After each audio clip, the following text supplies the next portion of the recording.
Praise the Lord. आपका स्वागत है सभी का। आज के इस बाइबल अध्ययन में हम प्रकाशित वाक्य की पुस्तक का अध्ययन कर रहे हैं और उसका 22वें अध्याय में से हम देख रहे हैं। हम पढ़ेंगे 22वां अध्याय और 1 से लेकर 5 तक। प्रकाशित वाक्य 22 1 से 5 मैं आपके लिए पढ़ूंगा। फिर उसने मुझे बिल्लौर किसी झलकती हुई जीवन के जल की नदी दिखाई, जो परमेश्वर और मेमने के सिंहासन से निकलकर उस नगर की सड़क के बीचों बीच बहती थी। नदी के इस पार और उस पार जीवन का वृक्ष था। उसमें 12 प्रकार के फल लगते थे और वह हर महीने फलता था, और उस वृक्ष के पत्तों से जाति जाति के लोग चंगे होते थे। फिर श्राप न होगा, और परमेश्वर और मेमने का सिंहासन उस नगर में होगा, और उसके दास उसकी सेवा करेंगे। वे उसका मुंह देखेंगे और उसका नाम उनके माथों पर लिखा हुआ होगा। फिर रात न होगी और उन्हें दीपक और सूर्य के उजाले की आवश्यकता न होगी, क्योंकि प्रभु परमेश्वर उन्हें उजाला देगा और वे युगान युग राज्य करेंगे। सो परमेश्वर का धन्यवाद हो। हमने पिछली बार जो है इस जीवन की नदी के विषय में, जो यहाँ पर प्रकाशित वाक्य उसके 22वें अध्याय में बताई गई है, ये वो नदी है जिसको यहाँ पर उसके विषय में लिखा है जीवन के जल की नदी। तो हम ये देख रहे हैं कि ये नदी एक्चुअली क्या है और किस प्रकार की है। हमने पहले आपको बताया यूहन्ना 7 उसके 38वें अध्याय में से कि ये जो नदी है ये पवित्र आत्मा है। ये पवित्र आत्मा को दर्शाती है। वहां लिखा है कि तुम्हारे अंदर से जीवन के जल की नदी फूट निकलेगी। तो हमने पहला देखा कि ये नदी जो है कुछ और नहीं बल्कि पवित्र आत्मा है। और फिर हमने इसके विषय में भी आपको बताया कि किस तरह से उस नगरी को नापा जा रहा था, किस तरह से उसको डोरी से नापने का काम हुआ। और ये सभी जो है ये अद्भुत स्वर्गीय बातें हैं। हम इसलिए लिखी गई है क्योंकि हम स्वाभाविक या पृथ्वी के विषय में जब हम सुनते हैं तो हम कल्पना कर सकते हैं कि ये बात स्वर्गीय रूप में किस प्रकार की है। तो हमने देखा है प्रकाशित वाक्य 21वें अध्याय के 15वें वचन में हमने देखा कि स्वर्गदूत जो है वहां पर उसके पास नापने के लिए मेजरमेंट था, सोने का गज था, और ये नापना स्वर्ग से उतरने वाली नगरी के लिए था। और उसका नाप जो था वो प्रकाशित वाक्य 21 और 16 में लिखा हुआ है। ऐसा लिखा है, वो नगर वर्गाकार बसा हुआ था और उसकी लंबाई चौड़ाई के बराबर थी, और उसने उस गज से नगर को नापा तो 750 कोस निकला। उसकी लंबाई और चौड़ाई और ऊंचाई बराबर थी। तो इस तरह का उसका आकार था। और यहाँ पे नापने के बाद ये आकार जो है वो देखता है। तो यहाँ नापने के 2 नाप हैं, एक पृथ्वी के नगर को नापने के लिए और दूसरा जो है वो स्वर्गीय नगर को नापने के लिए था। यदि आपको याद होगा तो याकूब जो था वो पृथ्वी पर था और उसने पृथ्वी और स्वर्ग को जोड़ने वाले कनेक्शन को वो देख रहा था सीढ़ी के रूप में। अगर आप उत्पत्ति की पुस्तक उसके 28वें अध्याय के 12वें वचन को पढ़ें तो हम यहाँ पर पृथ्वी और स्वर्ग को जुड़ा हुआ देखते हैं। याकूब ने जो है पृथ्वी को स्वर्ग से जुड़ा हुआ देखा। उसने एक सीढ़ी देखी जिस पर से स्वर्गदूत चढ़ रहे थे और उतर रहे थे। तो अब यहाँ पे 2 डायमेंशन है, 2 आयाम है, 2 स्तर है। एक स्तर है पृथ्वी का स्तर और दूसरा है स्वर्गीय स्तर। और यहाँ पर अगर हमने जैसे देखा यूहन्ना उसके 4थे अध्याय में परमेश्वर यूहन्ना को इस हायर डायमेंशन में लेकर जाता है या ऊंचे स्तर पर लेकर जाता है। और आप देखिए यदि है ना, सारे भविष्यद्वक्ताओं ने ऐसा किया। जो संसार के लोग हैं उन्हें परमेश्वर की पहचान कराई, परमेश्वर के वचन सुनाए, और इसलिए सबका संबंध उन्होंने परमेश्वर से जोड़ने का काम किया। अगर आप यशायाह के बारे में देखें तो यशायाह ने स्वर्गीय आयाम को देखा। वो अचानक से मंदिर में गया। अब ये जो ये पृथ्वी के मंदिर की बात नहीं कर रहा है। वो ऐसे मंदिर में गया जहां पर परमेश्वर विराजमान है। उसने परमेश्वर को ऊंचे सिंहासन पर बैठे देखा और परमेश्वर की महिमा वहां थी और परमेश्वर के वस्त्र से वो पूरा मंदिर भरा हुआ था। और फिर जब यशायाह वो देखता है तो देखकर वो अचंभित होता है, सोचता है मैं कहां आ गया हूं या ये मैं कहां हूं। अगर आप देखें यहेजकेल की बात को, यहेजकेल ने भी स्वर्गीय जो है वातावरण को या स्वर्गीय स्तर को, स्वर्गीय आयाम को, हेवनली डायमेंशन को देखा। यहेजकेल उसके 10वें अध्याय के 1 से लेकर 10 में लिखा है कि उसने, यहेजकेल ने जो स्वर्गीय क्षेत्र में देखा तो उसने पहियों में पहिए देखे, फिर वहां पर उसने करूब देखे और वो समझ नहीं पा रहा था कि जो वो देख रहा है वो क्या है, और जो वो देख रहा है उसे बताना भी नहीं आ रहा था। तो इस तरह से एक स्वर्गीय आयाम है, एक यह पृथ्वी का क्षेत्र है और एक हेवनली क्षेत्र है। जब यीशु मसीह कब्र में से जी उठे और जी उठने के बाद उन्हें पुनरुत्थित महिमा की देह मिली, इसका मतलब था कि वो प्रकट हो जाते थे, कहीं भी ऐसे सामने आ जाते थे, फिर वहां से गायब भी हो जाते थे। अगर आप यूहन्ना उसके 20वें अध्याय के 19वें वचन को निकालें तो आप इस बात को समझ सकेंगे। मैं विनती करूंगा हमारे भाई से कि वो यूहन्ना उसका 20वां अध्याय और 19वां वचन पढ़ें, जहां पर प्रभु यीशु मसीह के पुनरुत्थित देह के बारे में बताया गया है। यूहन्ना उसका 20वां अध्याय 19वां वचन पढ़िए। उसी दिन जो सप्ताह का पहला दिन था, संध्या के समय, जब वहाँ के द्वार जहाँ चेले थे यहूदियों के डर के मारे बंद थे, तब यीशु आया और उनके बीच में खड़े होकर उनसे कहा, तुम्हें शांति। अब यहाँ ध्यान दें, वो जो है डर के मारे सारे चेले एक कमरे में बैठे हुए थे और दरवाजा बंद था, यानी कोई अंदर से बाहर नहीं या बाहर से अंदर नहीं आ सकता था। और तभी अचानक से प्रभु यीशु मसीह प्रकट हो गए। ओके, अचानक से यीशु मसीह आकर उनके बीच में खड़े हो जाते हैं और वो कहते हैं कि तुम्हें शांति मिले। सवाल ये है कि यीशु मसीह वो अंदर कैसे और कहां से आए। देखा जाए तो यीशु मसीह पहले से ही वहां थे, आत्मा के रूप में वो पहले से ही वहां थे, लेकिन चेले देख नहीं पा रहे थे। यीशु मसीह वहां थे और ये देख रहे थे कि चेले क्या कर रहे हैं। सो यीशु मसीह ने स्वर्गीय आयाम से या स्वर्गीय डायमेंशन से, हेवनली डायमेंशन से एक कदम बढ़ाया और पृथ्वी के डायमेंशन में, यानी पृथ्वी के स्तर में, पृथ्वी के आयाम में वो आ गए। ओके, जैसा मैंने पिछले बार भी बताया कि मानो आप टीवी के स्क्रीन पर कुछ देख रहे हैं और अगर ये संभव तो होगा नहीं, लेकिन जस्ट एक कल्पना करें कि आप जो देख रहे हैं टीवी के स्क्रीन के ऊपर, अगर आप अचानक से उसमें घुस जाए, ओके, स्क्रीन के अंदर चले जाए, तो स्क्रीन में जिन लोगों को आप देख रहे हैं, वो लोग पूछेंगे कि अरे आप कहां से आए, तो आप कहेंगे मैं तुम्हें देख रहा था स्क्रीन के ऊपर, मैं तो अभी अंदर आया हूं, लेकिन मैं तुम्हें पहले से देख रहा था। खैर, एक दिन ऐसा होगा कि हमें भी पुनरुत्थान की देह मिलेगी। मरकुस उसके 12वें अध्याय के 25वें वचन में लिखा है कि हम भी स्वर्गदूतों के समान होंगे, यानी हमारी देह महिमा की देह होगी।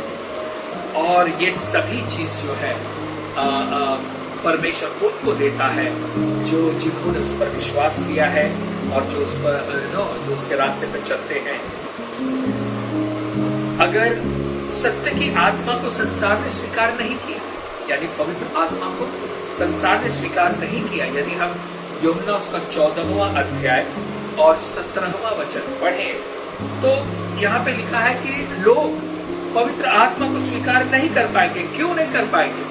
क्योंकि न तो उसे देखते हैं न ही उसे जानते हैं। तो सवाल यह है कि क्यों वो नहीं देखते और क्यों उसे नहीं जानते? क्योंकि सांसारिक लोग जो है वो स्वर्गीय डायमेंशन में नहीं है, स्वर्गीय स्तर पे नहीं है, वो सांसारिक और स्वाभाविक स्तर पे है, इसीलिए वो पवित्र आत्मा को नहीं समझ पाएंगे। समझ रहे? अब यीशु मसीह ने आपके और मेरे लिए वायदा किया। यीशु ने कहा कि मैं जाकर तुम्हारे लिए स्थान तैयार करूंगा और पवित्र आत्मा को तुम्हारे पास भेज दूंगा और तब तुम उसे जान लोगे कि वह तुम्हारे अंदर है। यानी यीशु मसीह ने कहा तुम्हारा मन व्याकुल नहीं हो। मेरे पिता के घर में रहने के बहुत सारे स्थान है, नहीं होते तो तुम्हें कह देता, लेकिन मैं चाहता हूं कि तुम्हारे लिए रहने का स्थान तैयार करूं। और केवल इतना ही नहीं, यीशु मसीह ने कहा मैं तुम्हें अनाथ नहीं छोड़ूंगा।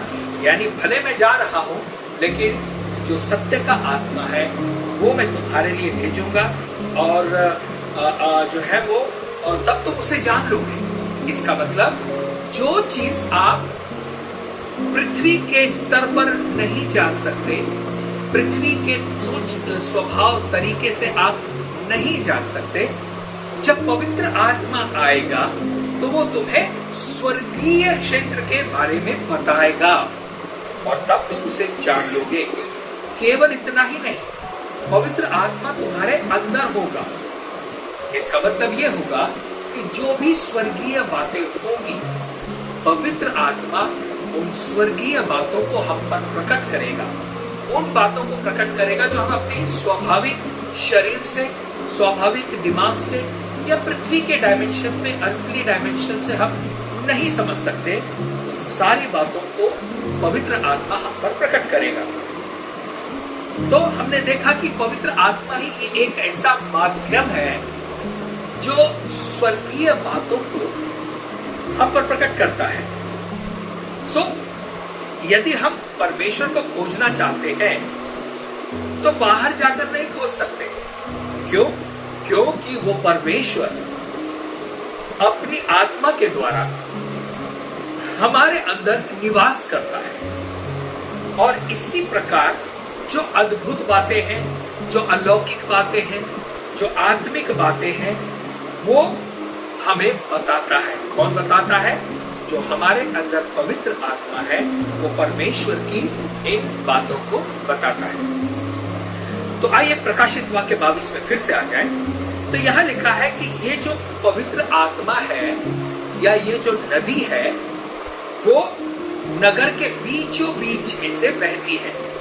नगर के बीचों बीच। ओके ना, ये कोई कल्पना नहीं है बल्कि ये सच्चाई है।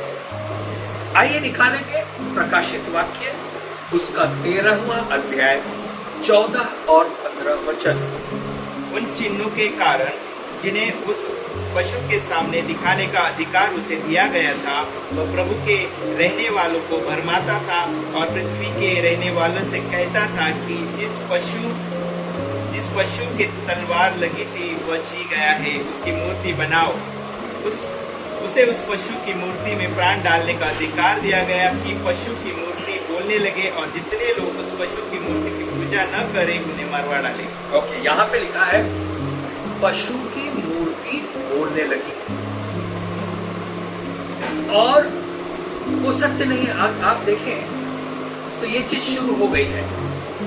पशु की मूर्ति बोलने भी लगी है और इवन जो मर गए हैं वो लोग भी आपसे बात कर सकते हैं ऐसे कि मानो वो जिंदा है।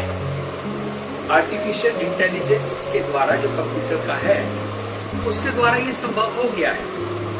आइए इस चीज को हम और ज्यादा समझें कि कैसे ये पशु जो है वो बोलने लगेगा, कैसे ये पशु जिंदा हो जाएगा या कैसे ये पशु लोगों को बहकाएगा। देखिए, अगर अभी आप इस समय मुझे वीडियो में देख रहे हैं, है ना, स्क्रीन पर देख रहे हैं, अपने जो मोबाइल है जिससे भी आप देख रहे हैं उस स्क्रीन पर देख रहे हैं, लेकिन ये जो आप देख रहे हैं ना, वो मैं नहीं हूं, वो मेरी छाप है। आप किसी भी देखिए वीडियो को या किसी फोटो को आप देखते हैं तो वो वास्तविकता नहीं है, वो उसकी छाप है। आपने देखा होगा इंस्टाग्राम पे और फेसबुक पे बहुत सारे लोग किसी होटल में अगर खाना खाने को जाते हैं तो तो उस थाली का फोटो निकालते हैं, उसको पोस्ट करते हैं, लोगों को बताते हैं और सारे लोग उसे देखते हैं और सच मानते हैं। मेरा सवाल कि जो खाने की या भोजन की थाली किसी ने किसी होटल में खाई, उसका फोटो निकाला और आपको भेज दी। मेरा सवाल यह है कि जो खाने की थाली आप देख रहे हैं, क्या वो सच है? क्या वो सच है?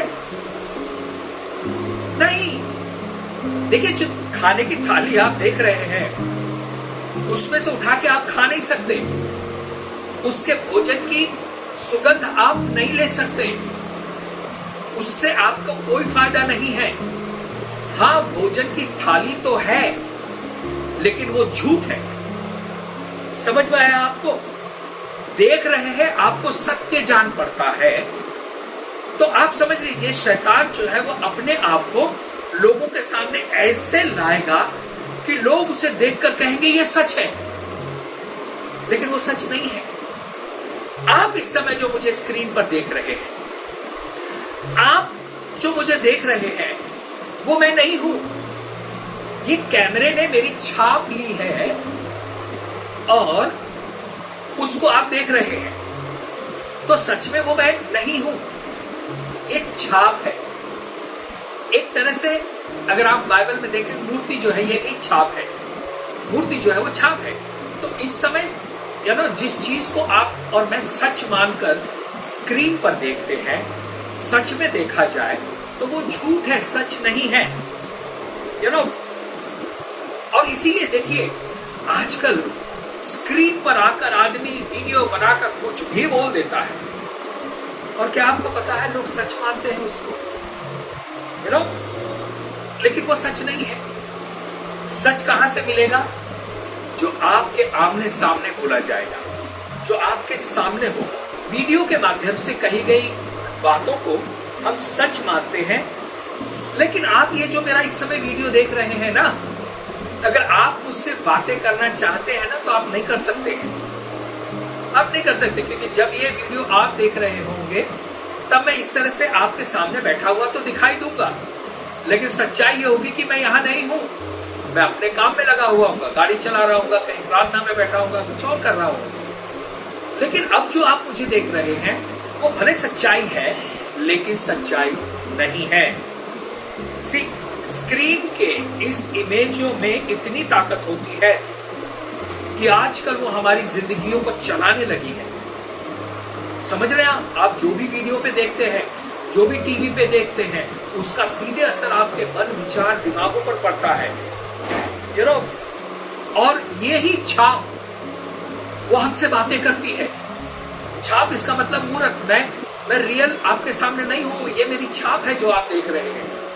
और हम सच्चाई को अलग और छाप पर ज्यादा विश्वास करने लगे हैं।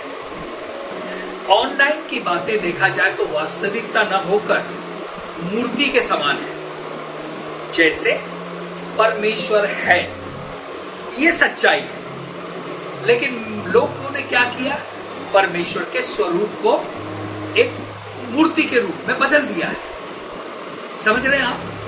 वो परमेश्वर नहीं है, लेकिन वो उन्होंने उसका रूप माना है, उसकी छाप मानी है, और इसीलिए वो उस पर जो है विश्वास करने लगे हैं।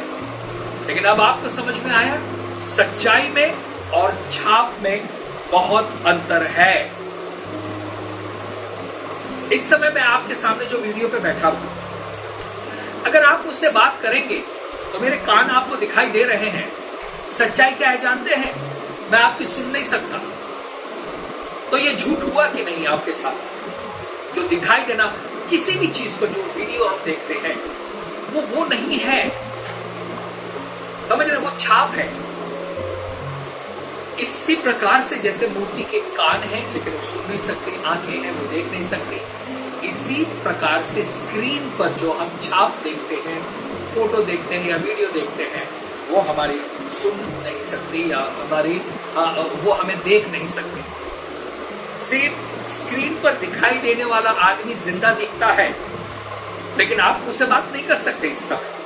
अगर आपको बात कर रहा है तो मुझसे मिलना पड़ेगा, या मुझे फोन करना पड़ेगा। सो इस तरह से अगर आप मुझे फोन भी करेंगे तो भी मैं सच आपके सामने नहीं हूं।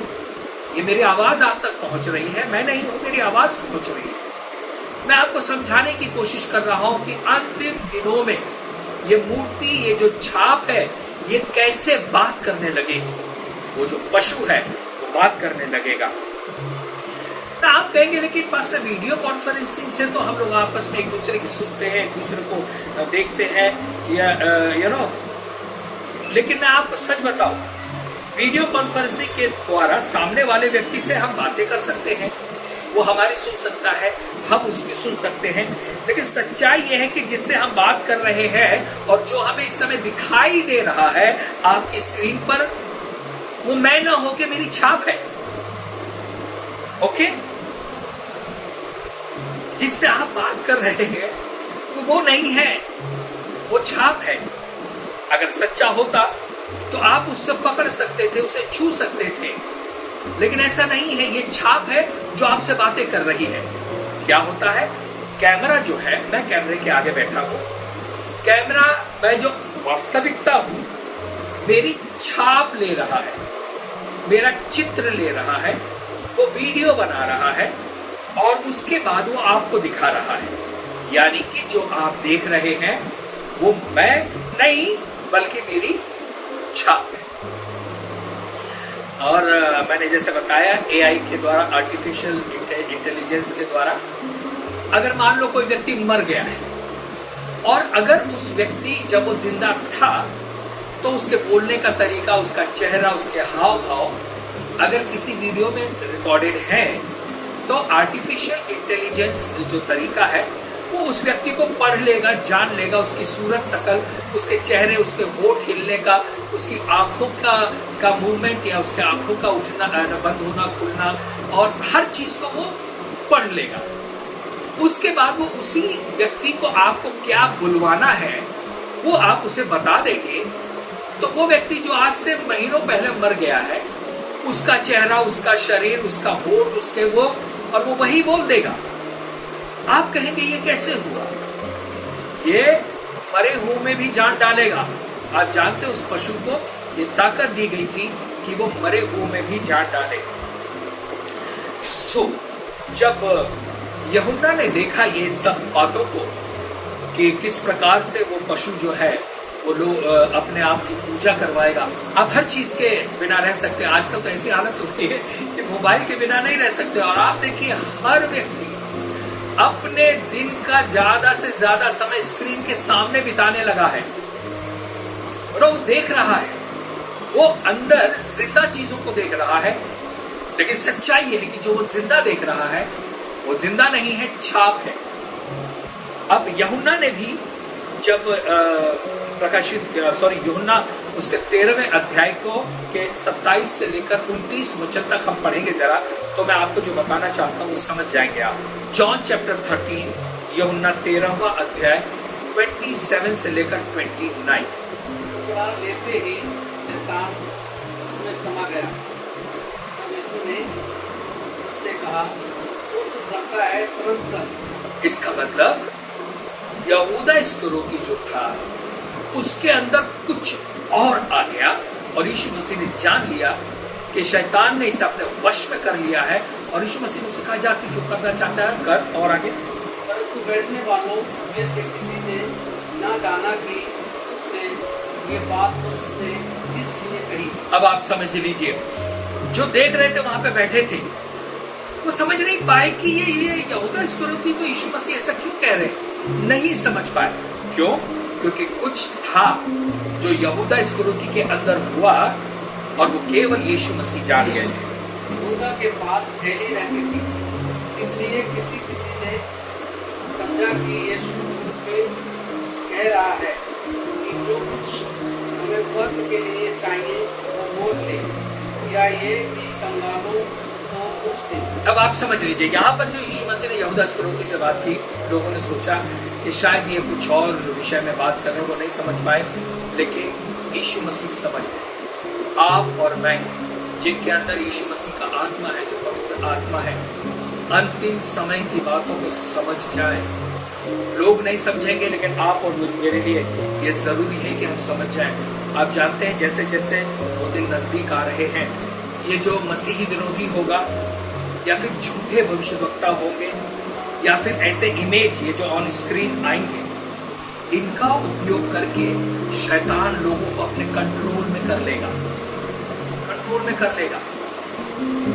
आप इस चीज को जाने, ये टिकटॉक और सेल्फी और वीडियो, इन सारी बातों ने, गलत वीडियो, इन सारी चीजों ने लोगों पर इतना कंट्रोल कर लिया है कि लोग सुबह से शाम तक रील देखते बैठते हैं, ये देख रहे हैं, वो देख रहे हैं। क्यों? बांध लिया है, कंट्रोल कर लिया है। और आप जानिए आने वाले दिन ऐसे होंगे कि अगर आपने उनके सामने घुटने नहीं टेके, यानी शैतान के कामों के सामने घुटने नहीं टेके, तो लिखा है कि उनका वध करवा देगा, मरवा डालेगा। थोड़ा सोचें, मैं ऑनलाइन के विरोध में नहीं हूं, नहीं तो मैं ये चीज आपको नहीं देता। मैं ये बताना चाह रहा हूं उदाहरण दे दे कि सच्चाई क्या है। अंतिम दिनों में ये जरूरी है कि हम सच्चाई को जानें। आप देखिए, कलीसिया जो है, चर्च है, उसको भी जो वास्तविक है उसको हटाकर इन दिनों में ऑनलाइन चर्च चालू हो रहे हैं। ऑनलाइन, ठीक है, मजबूरी है आपकी, या आप लोगों से नहीं मिल पा रहे हैं किसी न किसी कारण से, वो चीज अलग है, वो छोड़िए। लेकिन मैं केवल ये बात कर रहा हूं कि हमें सावधान होना चाहिए। ऑनलाइन जो आप कर रहे हैं, आप सोचिए क्या कर रहे हैं, कुछ और नहीं, मूर्ति पूजा कर रहे हैं। क्योंकि सामने जो व्यक्ति दिखाई दे रहा है हमारी स्क्रीन पर, चाहे वो कोई भी क्यों ना हो, वो सच में वो नहीं है, उसकी छाप है। और हम उसकी छाप के सामने ऐसे बैठे हैं मानो स्वर्ग हमसे बातें कर रहा है। ये एक खतरा है। मैं ये नहीं कहता कि ये गलत है या ऐसा नहीं होना चाहिए, नहीं।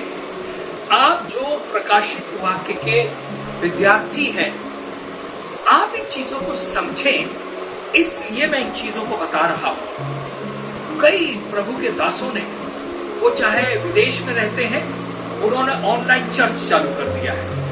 लोग उनको ऑनलाइन देखते हैं, और मेहरबानी करके ध्यान दें, वो शैतान का झूठ है। कलीसिया एक साथ आनी चाहिए। इसीलिए यीशु मसीह ने कहा, जहां पे 2 या 3 मेरे नाम से इकट्ठा होते हैं, कहां इकट्ठा होते हैं? ऑनलाइन की बात नहीं है, जहां पे स्वाभाविक रूप में इकट्ठा होते हैं, मैं उनके बीच में आ जाता हूं। फिर से मैं कह दूं, अगर किसी मजबूरी से आप ऑनलाइन चर्च के सदस्य हैं, ये नहीं मैं बता रहा हूं कि वो पाप है या बुरा है, मैं केवल सावधान कर रहा हूं कि आने वाले दिनों में दिन और कितने खराब हो जाएंगे। हो सकता है ये केवल शुरुआत है। आप सोच लो ना, अगर कलीसिया ऐसे ही शुरू हो गई, ऑनलाइन, अगर इंटरनेट बंद हो जाए, अगर कुछ ऐसा हो जाए कि मोबाइल भी बंद हो जाए, आप कहां चर्च ढूंढेंगे? नहीं होगा। यीशु मसीह सच्चाई है। हम यीशु मसीह की छाप की आराधना नहीं करते हैं, हम साक्षात यीशु मसीह की आराधना करते हैं। जब हम 2 या 3 एक साथ इकट्ठा हो जाते हैं ना, यीशु मसीह हमारे बीच में होता है, हम उसके सामने उसकी आराधना कर रहे हैं। कई कलीसियाएं ऐसी हैं जिनके पास्टर जो है वो लोगों को नहीं जानते हैं, फिर भी लोग हर इतवार को उस समय में इकट्ठा होते हैं, और वो पास्टर ऑनलाइन आ जाते हैं, स्क्रीन पर उनको दिखाया जाता है, और लोगों का चर्च चलने लगा है। थोड़ा सोचें कि हम कलीसिया जो मसीह की दुल्हन है, उसे किस दिशा में लेकर जा रहे हैं। समझ में आया आपको? फिर लोगों पर ये मीडिया, ये जो माध्यम है, ये सारी चीजें, इंटरनेट और ये सब इतना कब्जा कर लेंगी, पता नहीं, शायद हम अपनी जान भी गंवा बैठे। इतने बुरे हाल आ सकते हैं, और इसकी भविष्यवाणी यहां पर हम देखते हैं ना। एक चीज ध्यान दें, कुलूसियों की पत्री 1 अध्याय और 15 वचन, कोलोसियंस चैप्टर 1 वर्स 15। वह तो अदृश्य परमेश्वर का प्रतिरूप और सारी सृष्टि में पहलौठा है। अब यहाँ पे देखते हैं यीशु मसीह को प्रतिरूप बताया गया है। उसके अलावा और कोई प्रतिरूप नहीं हो सकता, एक ही है। यीशु मसीह परमेश्वर का प्रतिरूप है। अब वो इसलिए क्योंकि मैं और आप अदृश्य परमेश्वर को देख नहीं सकते। यहाँ पे लिखा है वो अदृश्य परमेश्वर का प्रतिरूप है। इसका मतलब परमेश्वर जो है वो हमारी नजरों से, हमारी दृष्टि से, हमारी सोच से, हमारे विचारों से कई गुना बड़ा है। लेकिन परमेश्वर ने अपने प्रतिरूप को दिखाने के लिए उसे यीशु मसीह के रूप में हमारे बीच में लाया। तो जिसने यीशु मसीह को देखा उसने परमेश्वर को देखा। और केवल इतना ही नहीं, we are made in the image of God. हम परमेश्वर के प्रतिरूप में बने हैं और इसीलिए हम किसी और प्रतिरूप को नहीं बनाते। हम खुद परमेश्वर के प्रतिरूप में या उसके स्वरूप और समानता में बने हैं। परमेश्वर ने हमें अपने स्वरूप और समानता में बनाया है। अब हमें किसी और के स्वरूप और समानता बनाने की जरूरत नहीं है और किसी की छाप बनाकर उसकी आराधना करने की जरूरत नहीं है। केवल यीशु मसीह पुत्र ही अदृश्य परमेश्वर का इमेज है और हम उसके इमेज में, किसके इमेज में? यीशु मसीह के इमेज में बनाए गए हैं। तो जब परमेश्वर ने हमें अपने स्वरूप में बनाया, इसका अर्थ है उसने हमें यीशु के स्वरूप में बनाया। इसलिए मैंने जैसे कहा, हम कोई और इमेज नहीं बनाते क्योंकि हम खुद परमेश्वर का इमेज है। यीशु सच्चा है, वो वास्तविकता है। वचन में बताया कि वो सारी सृष्टि में पहलौठा है। यीशु स्वयं ही परमेश्वर है। तो सावधान हो जाए, यदि हम झूठी सच्चाई की तरफ भागेंगे ना तो एक ऊंची सच्ची वास्तविकता को खो बैठेंगे। ओके? और फिर हम इमेज की आराधना करने लग जाएंगे, उस छाप की आराधना करने लग जाएंगे। क्यों? क्योंकि फिर हमें इमेज की आदत पड़ जाएगी। और इसी प्रकार से ये पशु जो है वो हम पर अपना नियंत्रण कर लेगा। तो सावधान हो जाए इस बात के लिए।